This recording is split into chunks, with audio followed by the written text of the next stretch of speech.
mempraktekannya berdasarkan praktek, itu bisa mencapai 90. Ini project based learning ya, project based learning, team based project. Nah ini saudara, langkah dan prosedur ini kita masukkan di dalam RPP kita, di dalam KBM RPP. Ini yang nanti saudara perlu jelaskan kepada guru-guru di sekolah masing-masing. Kayak yang tadi, case based. Jadi prosedur case based itu harus ada di dalam KBM-nya, saudara. KBM di kegiatan. Lalu realisasi kasusnya ada di LKPD. Nah itu yang Bapak Kepala Sekolah kalau kebetulan membina guru mengembangkan RPP modern, harusnya seperti ini yang disampaikan, yang RPP 1 lembar. Jadi ini harus disampaikan.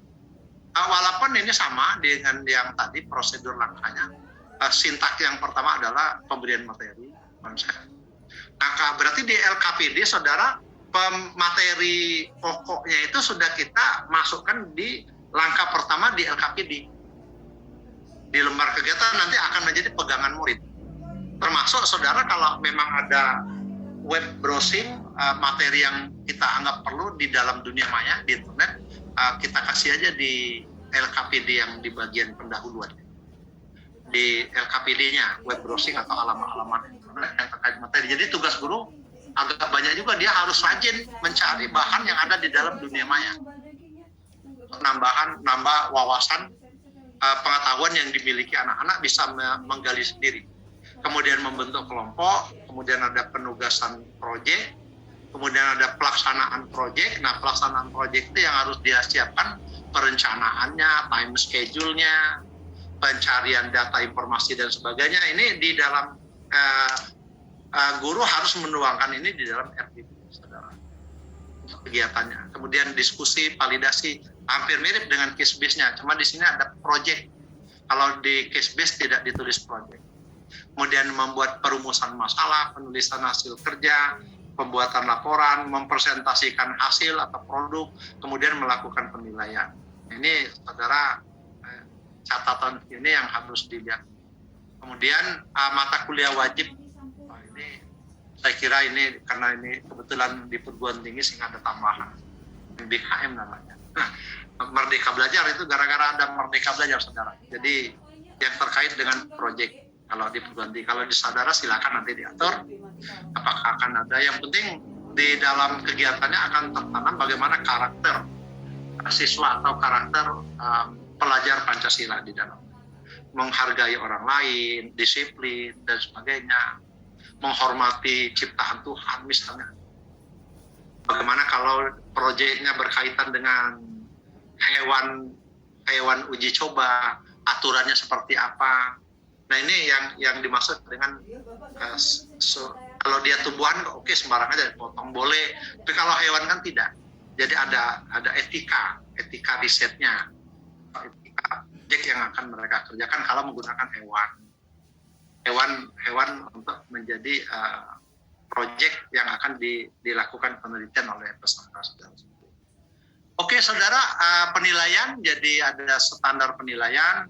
Saya kira prinsip penilaian saudara sudah paham, bersifat edukatif, otentik, objektif, akuntabel, dan transparan, dilakukan secara terintegrasi. Jadi menggunakan penilaian yang otentik, saudara. Jadi kalau berbasis proses edukatif, jadi sifat penilaian itu bukan untuk memberikan vonis ya, tapi memberikan perbaikan. Itu yang saudara. Jadi kalau yang ujian akhir memvonis lulus atau enggak, karena dia content based. Kalau sekarang kan kompetensi based, saudara. Penilaian berbasis proses itu akan meningkatkan, jadi nilai anak itu akan ditingkatkan kalau diperbaiki, jadi ada perbaikan pelaksanaan penilaian dan sebagainya. Masih ada waktu, saudara.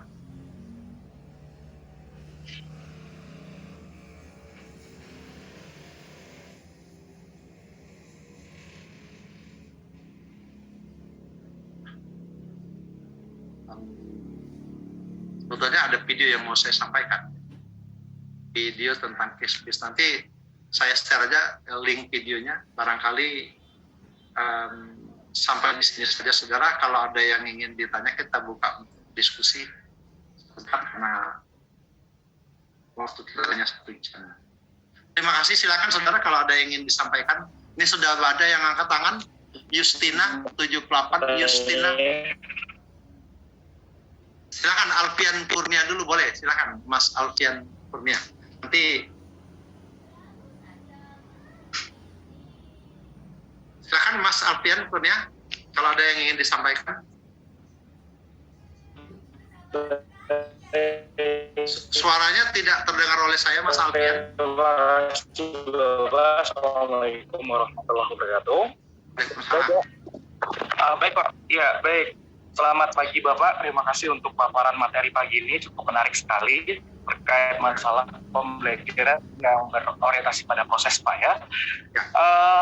Berbicara mengenai metode yang sudah dikemukakan oleh Bapak tadi, ada sintak yang saya cermati itu mengenai masalah pembagian kelompok.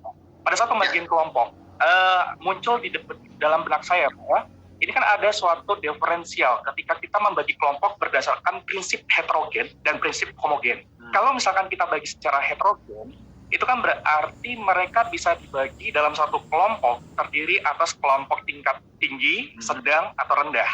Namun ketika kita berkaca kepada pembelajaran berdiferensiasi yang saat ini sedang digalakkan oleh pemerintah, itu kan kita ketahui bahwa dalam proses pembelajaran itu kan ada yang namanya pengelompokan berdasarkan diferensiasi produk, konten, dan juga proses. Nah, di sana kan ada di dalam pembelajaran berdiferensiasi itu sendiri, itu kan ada pembagian sesuai dengan komoditas dari masing-masing. Misalkan pengelompokan itu bisa disesuaikan sesuai dengan mereka tingkat belajar yang auditif atau mungkin dia dan lain sebagainya seperti itu Pak. Sedangkan dalam hal ini Pak, pertanyaan yang menjadi suatu sorotan pertanyaan saya di sini ini adalah bagaimana sih Pak menyeimbangkan nih. Kita misalkan di dalam satu kelompok itu ketika kita pecah ke dalam kelompok tinggi, sedang, dan rendah, namun itu mengakomodir satu pola pembelajaran yang sama, karena belum tentu dalam satu kelompok yang kita pecah dengan keheterogenan tersebut mereka adalah orang-orang auditif seperti itu Pak. Sedangkan jadi di sini kan unsur diferensialnya kan tidak nampak secara jelas untuk bagian proses pembelajaran yang seperti itu Pak. Terus yang kedua Pak, ketika mengaitkan tentang pola pembelajaran yang kemudian dikaitkan dengan dimensi penguatan profil pelajar Pancasila, itu kan ada yang namanya dimensi tentang gotong royong dan dimensi tentang kemandirian. Nah, kedua hal ini terkadang masih menjadi hal yang paksa, Pak. Bagaimana ketika kita membentuk suatu pembelajaran kolaboratif yang itu lebih menekankan kepada proses-proses gotong royong, namun harus memunculkan yang namanya dimensi mandirinya sendiri, Pak. Seperti itu. Apakah boleh ada gambaran praktek baik yang bagaimana, Pak? Sehingga kami punya suatu deskripsi agar bisa menyimbangkan keduanya tadi. Terima kasih, Bapak. Selamat pagi. Baik. Terima kasih Mas Alfian Kurniawan ya. Mas Alfian kepala sekolah atau guru? Saya guru Pak, guru mata pelajaran bahasa Indonesia Pak. Oh, di Pali. Di Pali ya, jauh juga ya. Baik saudara, jadi sebetulnya yang pengelompokan berdasarkan dengan harapan ya,